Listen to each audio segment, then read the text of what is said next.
Hello everyone, I'm Isaruka Yamamoto, and today I'd like to take a look at the Anchorage, the newest Dockyard ship. You can find this right here under the Dockyard. I won't open that, that takes a while, and you can do it yourself. 20 shipbuilding stages, and at the end of that event you get the Anchorage, a Tier 8 American premium cruiser, and it's got a few nice tricks up its sleeve. I'll get into the details of the ship itself a bit later, as well as into the gameplay. I'll also go over the stats and what captain might be nice. But first of all, how do you actually get this ship? Under the Dockyard and the combat missions, you can see here there's all these stages. And for every mission you complete with such a symbol, you get one stage. As you can see, I've completed 18 of these stages, and then the remaining 2 stages you need to buy. For me that costed a total of 3,000 doubloons. Every stage is 1750, so if you do it at the end it's 1500 sorry, 3500 doubloons. But as you could have seen in my previous video on this topic, the buy a booster video, I explained that you could also buy these boosters up front, helping you to save some doubloons. Now, if you are close to completing the Dockyard, you can see that by opening the Dockyard, you may want to take a quick look at these missions, see if you can finish some, and maybe pick up the Anchorage for a couple of doubloons. And I'd say it's probably worth some doubloons. I have 6,000 right now. Would I spend 6,000 on this thing? Definitely yes. So in my opinion it's a very strong tier 8 premium cruiser, and it's a lot of fun. Now lately I think well, fun is of course quite important. Not every ship needs to be excellent, but when they have something special going for them, that's something I definitely like. What this ship has going for it is, first of all, it has torpedoes. You can see those here, long range, 10.5 kilometer, pretty fast torpedoes, and they deal some significant damage. Very atypical for a cruiser, an American cruiser. And in addition, when we go to the exterior tab, we can see that it is equipped with smokescreens. These aren't any smokescreens, this is the American smokescreen, so you can sit in these smokescreens, shoot your torpedoes from these smokescreens, or just fire your guns. It's got 12 barrels of guns, much like the I think the Baltimore. Guns aren't quite as strong, but you've got a good number of barrels, so quite a bunch of shell output, resulting in good high explosive and armor piercing capabilities. You have a choice between hydroacoustic search and a aircraft. I'd always go with the hydroacoustic search because it synergizes so well with the smokescreen. One thing is that when you're in the smokescreen, the detectability after firing a gun in smoke is actually 8 kilometers, and that's something you need to be wary of. Well, I'll show a video, a game in which we can basically see all of this. So we can see the torpedoes in action, the guns, and smoke screens. So let's have a look at that. But before we go have a look at that, a quick glance at the captain. This is actually my Des Moines captain, so pretty standard cruiser captain. This is the special Halsley captain, but stuff like superintendent is very good on the Anchorage. Concealment expert, last stand is favorable, not totally required. Demolition expert, so it's pretty much the same as your Des Moines captain, I'd say. Can switch this with adrenaline rush, of course, but so let's have a look how it behaves in battle then, because that's of course what it's all about.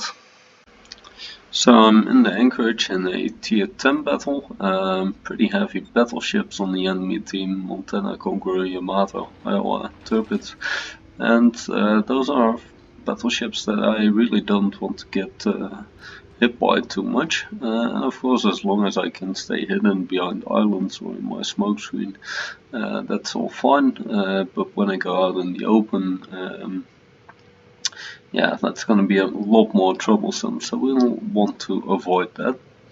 Also the Petropavlovsk, definitely scary. Yoshino can be scary depending on what angle. Petropavlovsk also has radar, and of course that negates my smokescreen completely.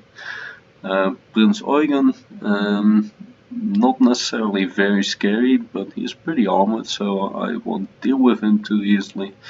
Mogami, yeah, depending on the situation, and 3 destroyers. Now, in this battle, since there's only one cruiser with radar, the Petropavlovsk, I feel confident to position pretty far forward. So I'm going to the edge of the island here, pop a smokescreen and see what enemies I might be able to hit. If I wouldn't have seen any enemies, I would probably have kept my smokescreen for a bit, but as we'll see, when I reach the corner of the island there, using a smokescreen definitely seems worth it. Enemy Petropavlovsk gets spotted. I decide to load armor piercing to see if I can maybe hit his broadside. And I don't know if armor piercing would be the best choice here against the Petropavlovsk, because, well, it's a weirdly armored ship, and if I'd citadel it, that would be awesome, but the chances of me citadeling it are very, very slim. What happens instead is that I overpin it 5 times, and I also simply bounce 2 shells. Bit of shame, but still the Petropavlovsk gets hurt a lot by our Stalingrad in Shikishima, and I like to see that. So Stalingrad finishes the Petropavlovsk, and I can shift my focus to the Prince Eugen. As said, we'll be using high explosive for the Prince Eugen. Pretty armored ship, and should give a bit more lead there. He's coming in pretty hard on the cap. He's got a good hydro, so I think he'll just want to deny the Fletcher the cap. In the meantime, I'm trying to not get hit too much by shells meant for the Stalingrad and Shikishima, who are sitting behind this smokescreen, but are most likely spotted anyway due to the much higher after-shot detectability. Get a good hit on the Prince Eugen, as well as a fire, and high explosive shells on these American cruisers is definitely nothing to joke about, and they're not the best, but with reliable output, pretty high rate of fire, or at least amount of shells, it actually works pretty well.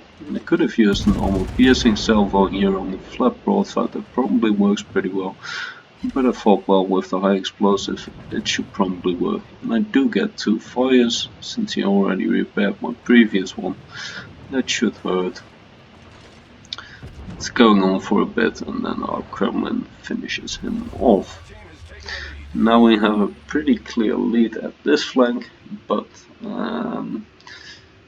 we still don't know where the Östergötland is. There's clearly 2 Kaggeros on the southwest side on our B flank, and we have way too many people out here. Now I could try and push the D cap, but clearly in my Anchorage, a pretty paper ship tier 8 cruiser, I think I shouldn't want to be too aggressive, because Montana, Iowa, they can pretty much take me down in a single salvo if they hit real well. So instead I'm moving up to the Fletcher smokescreen, so I can move to the middle a bit better. and make a new plan from there. Try to get some high explosive shells in on the Montana. Unfortunately, we missed the first few. He goes dark for a bit. Tried to blind him, but well, even at 10 kilometers that can be tricky. Of course, he does get spotted again. And then we can start shooting him again.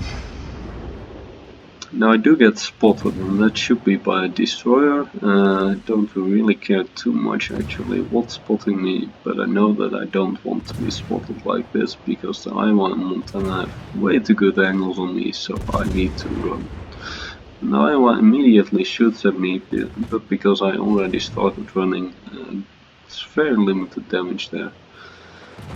Yamato is even shooting at me as well, but again, I'd already run from the shells. Torpedoes coming in from those to Jutland, but well clear of me since I moved. I'm trying to deal some more damage on the Montana, but he is not taking any fires from me. Trying to get in some more shells, but the Shikishima decides that the Montana has had enough. So we pretty much, the D flank is pretty clear that we're winning that side. So instead I decide to relocate a bit and see where I can be of best use. And of course, ideally I'd sit somewhere where I can use my smokescreens, maybe even the torpedoes, but it'd definitely be nice if I can get the smokescreen to good use. Just some long range shooting while staying safe myself. So what I'm thinking now is that Iowa on the enemy team currently has quite a lot of HP, but he's moving away a bit. But if he or the Yoshino decides to come more towards C, then they might be interesting. Now Iowa took some massive torps there from Asashio, so it would be nice to take him out of the game.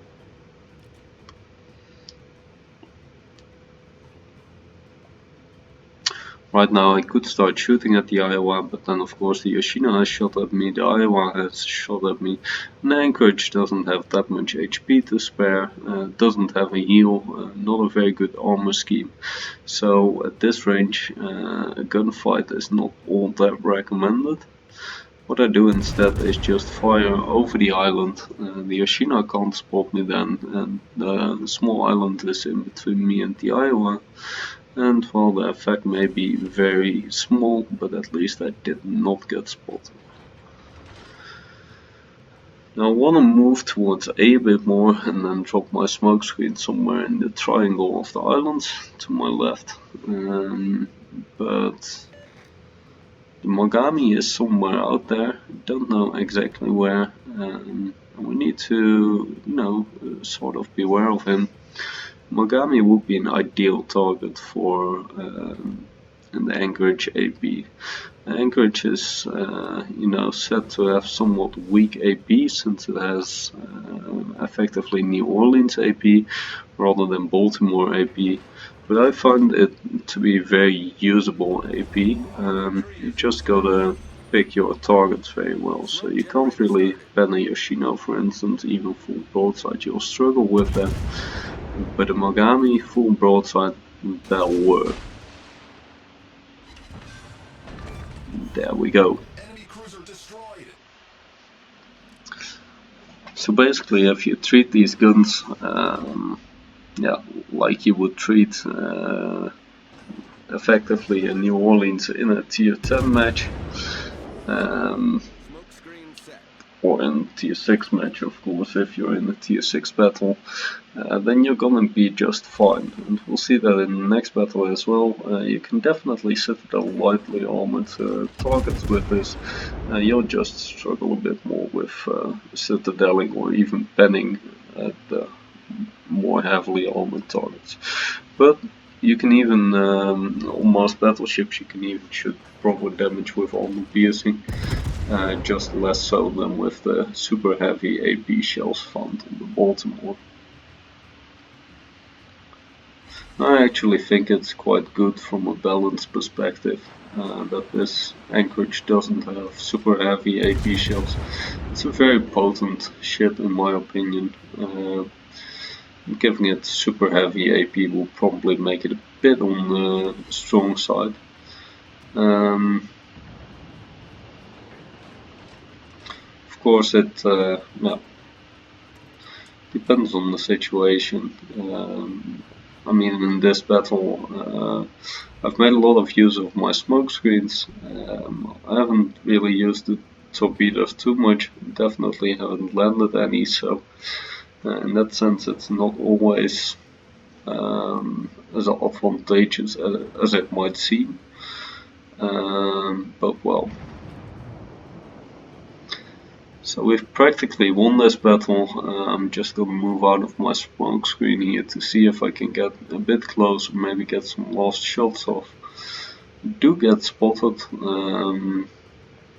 so there's probably a destroyer somewhere close actually. That's the only thing that could spot me.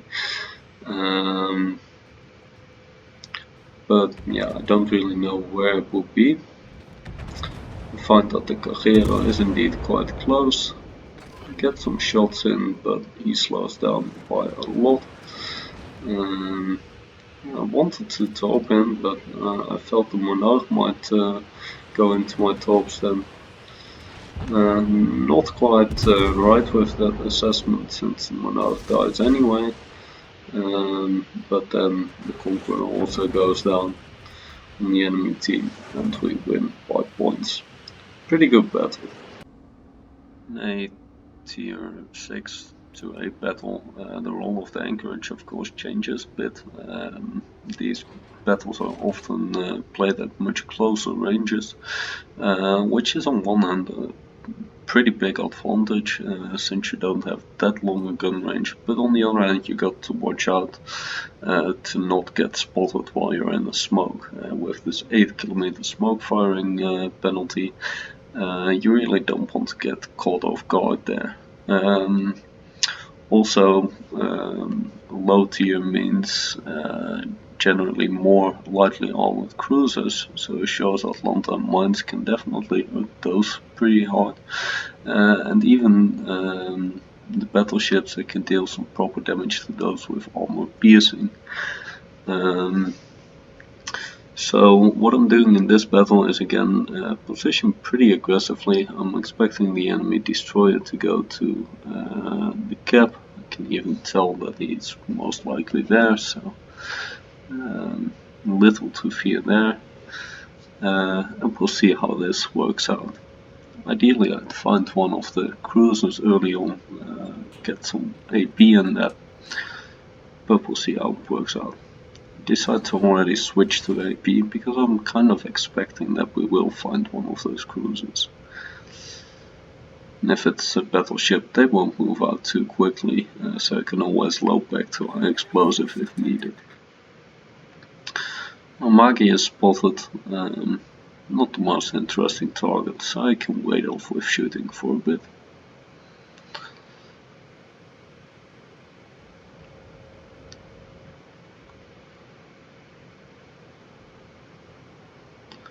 But there are more ships out there, and well, okay, there's a shores right there, and a shores on this kind of angle, that's pretty much what I'd want to be shooting at. So we can clearly see here a very hard hit, and that's definitely worth waiting a bit. Would like to get a second shot in, but that's not going to be quite as good, maybe on the mines, but it seems as if he's going forward too fast to actually hit him well.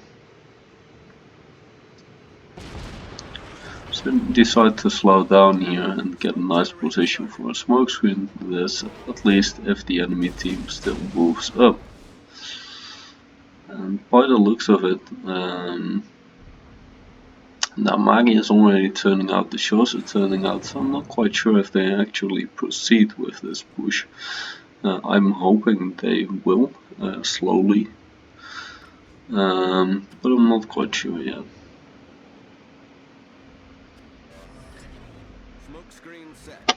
So not quite sure what to shoot for here.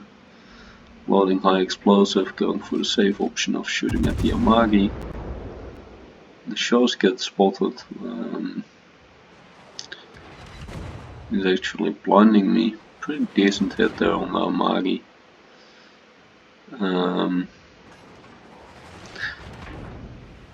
I'm shooting here at the shows under the assumption that he's still going backward quite a bit. But of course if he pulls up then I'll miss my shot entirely, and that's exactly what he does.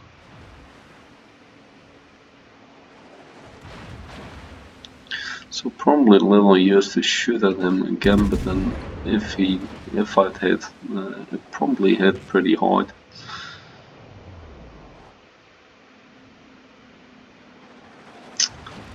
So at this point it's better to switch back to high explosive shells. Go for one of the battleships.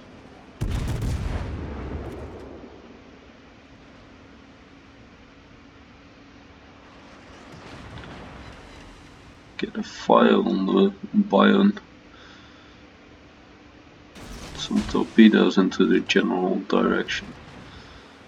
And I'll see if we can get some hits on Massachusetts. Well, my smoke screen is nearly gone, so I need to move. And while you can fire while detected, of course, you don't want to be sitting still. It would make you a very easy target. And I'm just outside of detection range, so I can move away pretty safely. Basically, I want to get myself a bit closer in.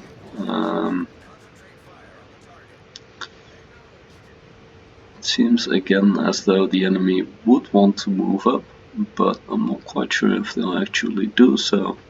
Seeing that now the Bion is moving away, and not sure what the New Mexico will do.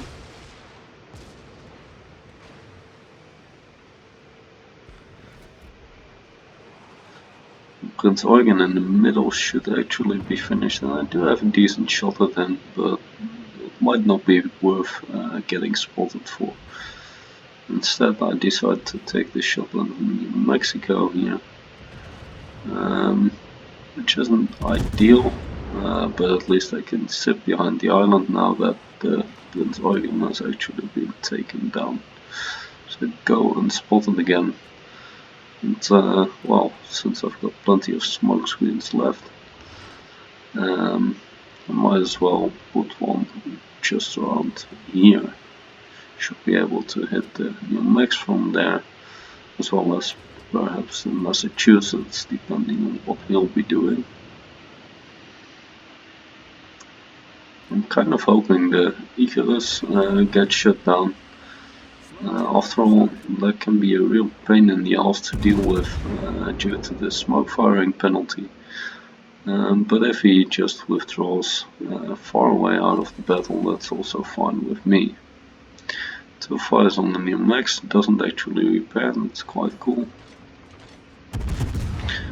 That really helps again, the good fire chance combined with the demolition expert on these American shells. Pretty reliable fire output. We sent some torpedoes blindly in that direction. And the enemy Massachusetts and Bion are coming in for a push. I definitely want to try and slow them down a bit there. Not too much that I can do against both of them, but I can try to get some shots in.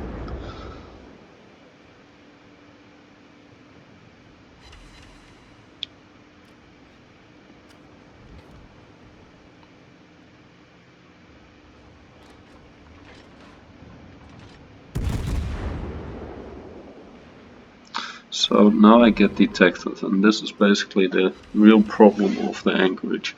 This huge smoke firing penalty. I'm currently at 35k HP, but the ship is very squishy even against tier 8 and 6 battleships.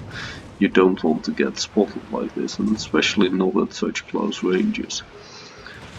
So what I decide to do is to see if I can get some torpedoes in the water towards the buy-in, I decided to load armour piercing for the broadside of the shores. But yeah, the buy-in definitely gets my broadside there, and he makes good use of it.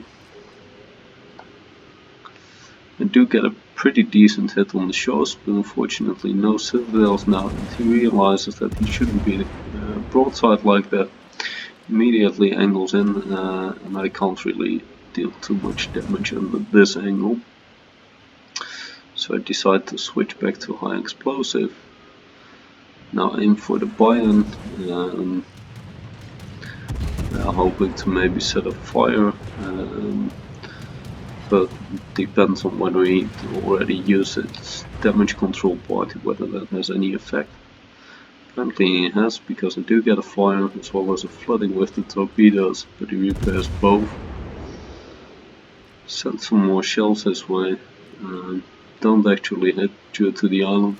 Here I make a pretty big mistake by going past the island. Yeah, and of course I can try and get my torpedoes into the water. I do still fire them, but this is pretty much game over for me.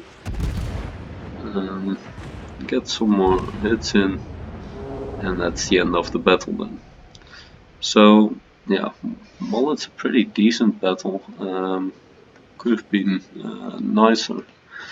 The Anchorage is in fact very squishy, and even against these low tier targets. Torpedoes barely missed the Massachusetts, so that's a bit of a shame. Even though they are very long range, you can't really use them very reliably. So pretty good battle here, but unfortunately, yeah, the team was a bit hard to play with, I suppose, and I could have done a couple of things better. Had a good battle nonetheless, though, and it's fun to play the ship like this. But you shouldn't expect to win every single battle in it. And it's definitely good to know that while the ship can take a bit of a beating, you need to watch out for these battleships getting to your broadside. So basically, use those smokescreens if you can. Know what armament type to use, high explosive shells or AP shells on those lightly armored cruisers especially. Yeah, if you can use those torpedoes, definitely make use of them, because they can help a lot, especially if you have battleships coming up close. I think the Anchorage is a lot of fun. I think it would be worth a couple of doubloons if you haven't finished the Dockyard yet. I actually think that, you know, it's one of the more fun tier A premium cruisers that I have. Would I say that it's the best? Not necessarily, but it's a lot of fun and it's pretty good. I would recommend though to get it for as cheap as possible, and it's definitely not worth the 35,000 doubloons that it's currently at if you haven't completed any of the missions. But if you can get it for anywhere below, say, 8,000 doubloons, then it's a pretty fun ship. And yeah, the smokescreen, hydro, and torpedoes definitely make an interesting combination. That was it for today, and I will see you all around.